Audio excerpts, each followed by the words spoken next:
আষাঢ় মাসা ভরা গঙ্গে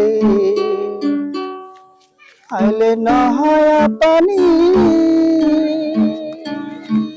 এই ওই দেখ মাছ দেওয়ার গান হচ্ছে অনেক গলায় না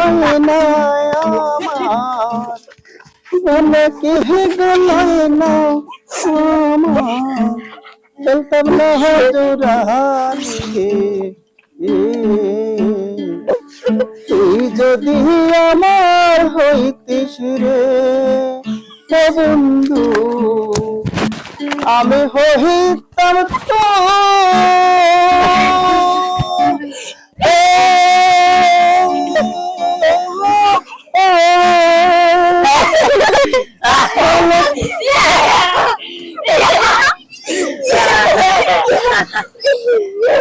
মাছ দেওয়ার গান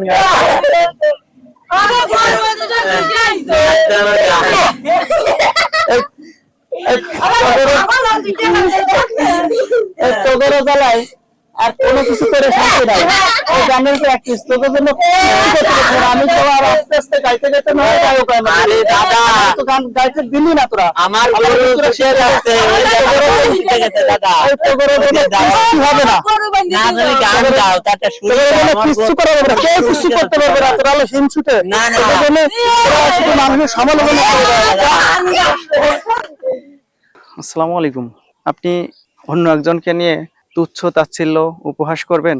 তাহলে চলুন হাদিস এবং কোরআনের আলোকে দেখে আসি আপনি একজনকে নিয়ে তুচ্ছ তাচ্ছিল্য করার শাস্তি কি আছে। সর্বপ্রথমে কোরআন শরীফের আয়াত দিয়ে শুরু করি।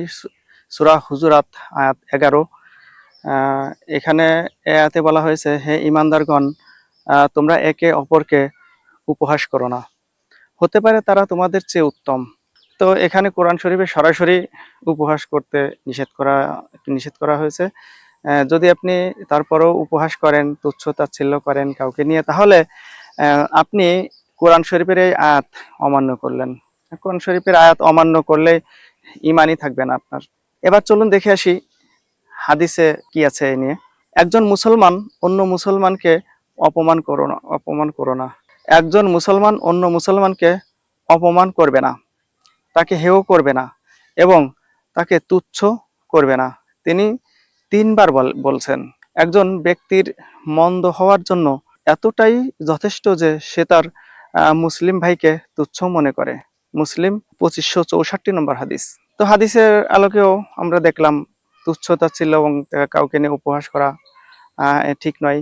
তারপরে আমরা এবার দেখে আসি তিরমিজি শরীফ 2505 নম্বর হাদিসে কি বলা হয়েছে, যে ব্যক্তি অন্যের দোষে হাসাহাসি করে আল্লাহ তার দোষ এমন ভাবে প্রকাশ করবেন যে তার নিজ ঘরেই লজ্জিত হবেন।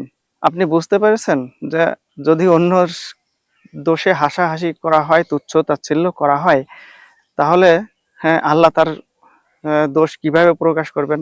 প্রত্যেকটা মানুষেরই দোষ আছে। কেউ সম্পূর্ণ ভালো মানুষ নই, প্রত্যেকেরই আমাদের কিছু না কিছু দোষ আছেই। এটা যদি আল্লাহ প্রকাশ করে তাহলে আপনার জন্য ভেস্তে যাওয়াটাই কঠিন হয়ে দাঁড়াবে ভাই।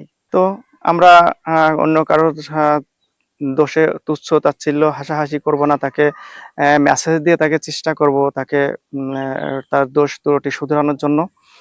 তো যে আপনি যে কাজ করতে যাচ্ছিলেন, আপনাকে নিয়ে তুচ্ছ তাচ্ছিল্য করেছে, তো আপনার কি হয়েছে? তুচ্ছ তাচ্ছিল্য করবেই। তুচ্ছ তাচ্ছিল্য যতই করবে ততই আপনার কাজের উদ্যম আরো বেড়ে যাওয়ার কথা। যেহেতু আপনি ওই কাজে নেমেছিলেন, আপনি ওটা বাদ না দিয়ে আপনি লেগে থাকবেন, তাহলে সফলতা আপনার জন্য ওয়েট করছে। আর যদি তার কথা, সে নিন্দুকের কথা শুনে আপনি ফেলে রাখলেন, তাহলে আর হলো না, ওই পর্যন্তই শেষ। তো আপনি লেগে থাকবেন, কোনো নিন্দুকের কথায় কান দিবেন না। টমাস আলভা এডিসন 1000 বার চেষ্টা করার পরে বৈদ্যুতিক বাতি আবিষ্কার করেছিলেন। ধন্যবাদ সবাইকে। আল্লাহ হাফেজ।